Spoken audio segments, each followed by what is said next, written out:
Hop. Qu'est-ce que tu fais là? T'as pas oublié un truc? Ben, je vais faire ma série. Non, allez, viens par là. C'était pas un vrai échauffement? Non, c'est pas un vrai échauffement. Ça, Non, là, je pense qu'il va falloir changer quelques trucs. un bon échauffement, ça passe en 4 étapes. La première étape, ça va être l'échauffement cardiovasculaire. Avec Julien, nous, on préfère vraiment faire du rameur. Donc après, ça peut être ce que vous voulez. Ça peut La être, machine de cardio que vous préférez, Ouais, c'est ça, vraiment ce que vous vélo, voulez. marche, course à pied, ce qui est adapté à vous après. Ce que vous aimez faire et selon l'objectif. Nous, on préfère le rameur parce que ça sollicite beaucoup plus d'articulations, beaucoup plus de muscles. C'est propre à chacun. Voilà. Du coup, pour le cardio, ce qui va être important, c'est simplement que le rythme cardiaque augmente un petit peu. Donc, ce qu'on vous demande, c'est pas de faire un fractionné et d'être KO à la fin. C'est juste d'avoir une légère augmentation de la fréquence cardiaque. Il faut quand même que vous transpiriez un petit peu. Il ne faut pas non plus que vous sortiez de la machine et que ça soit comme quand vous êtes arrivé à la salle. Au niveau des réglages, donc l'intensité, ça reste modéré. N'allez pas mettre 10 sur 10 forcément sur le rameur. Simplement, il faut que vous bougiez, il faut que le cardio monte et que vous transpiriez. La deuxième étape, ça va être vraiment de préparer ses articulations à l'effort. Donc là, avec des rotations articulaires contrôlées, typiquement, on va aller chercher toutes les amplitudes actives. On va se concentrer que sur le haut du corps, étant donné qu'on fait une séance PEC. Ce qui va se passer donc, c'est qu'on a besoin que l'articulation aille déjà dans toutes les amplitudes qu'on va potentiellement utiliser dans la séance. C'est pour ça que l'intérêt, c'est d'aller chercher les amplitudes les plus grandes possibles sur toutes les rotations.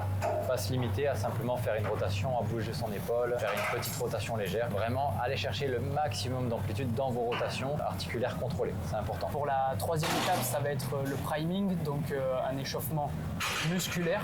Cette fois-ci, on va aller solliciter des amplitudes de mouvement extrêmes, la contraction et l'étirement. Pour préparer à l'effort, on va cibler une zone de tissu qu'on va utiliser. On va commencer par une presse déclinée pour les pectoraux. Donc du coup, on va solliciter plutôt le bas des pectoraux avec ce priming-là. Et pour le priming, on est dans le même fonctionnement. Donc quand on va chercher l'étirement et mettre de la tension, il faut que l'étirement soit maximal ou quasi maximal et que vous ayez une légère tension musculaire. Pour le raccourcissement, c'est simple. Là, vous allez chercher le raccourcissement maximal et là, vous allez chercher à contracter votre muscle dans cet état donc, de raccourcissement maximal. De toute façon, vous allez commencer généralement le priming par le raccourcissement. Si vous n'avez pas forcément beaucoup de connexion entre le cerveau et le muscle, ça va vous permettre justement de développer cette connexion. Par exemple, là sur le grand pectoral, je commence par un raccourcissement, ce qui fait que je vais avoir les pectoraux contractés. Ça va me permettre surtout de faire cette connexion-là. Et quand je vais aller sur mon exercice, je vais pouvoir recruter efficacement mes pectoraux puisque je les aurai déjà sollicités. Ensuite, sur le raccourcissement, c'est juste une question pour éviter de se blesser. En gros, c'est d'aller sur l'amplitude maximale d'étirement et justement de donner de la tension sur cette amplitude pour éviter de se blesser lors de l'exercice sur cette tension-là. La quatrième étape qu'on va vous montrer, ça va être la montée en gamme, donc de faire du spécifique. Quand vous allez commencer une séance, en général, la montée en gamme, elle ne fait pas partie des séries. C'est-à-dire si vous êtes sur l'exercice de presse déclinée, que c'est votre premier exercice, si vous faites 2 séries, 3 séries de montée en gamme, ce n'est pas vos séries d'entraînement, c'est vos séries d'échauffement. Après, à partir de là, vos séries d'entraînement, elles commencent. La montée en gamme, le but, c'est simplement de ne pas être à l'échec sur la première série. On va faire notre série d'échauffement. Du coup, généralement, pour une série d'échauffement, on va essayer de prendre 50% de la charge et on va faire un nombre de répétitions élevé. Je vais partir sur 15 répétitions à peu près. Et ensuite, on va augmenter progressivement jusqu'à notre charge de travail.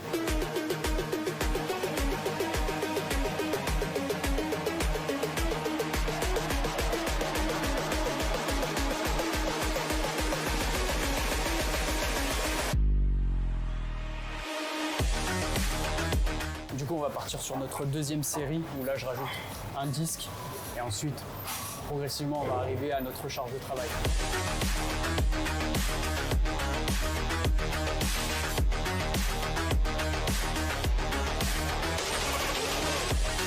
Alors là, on arrive presque à notre charge de travail.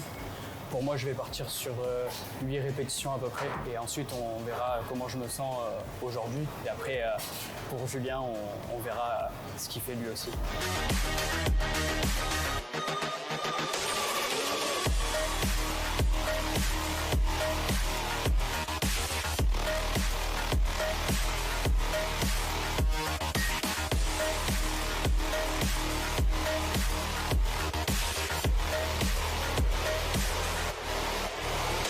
Le début du mouvement est un peu difficile, donc du coup Julien va juste m'aider pour le début du mouvement. Ça évite que je sois cramé en fait.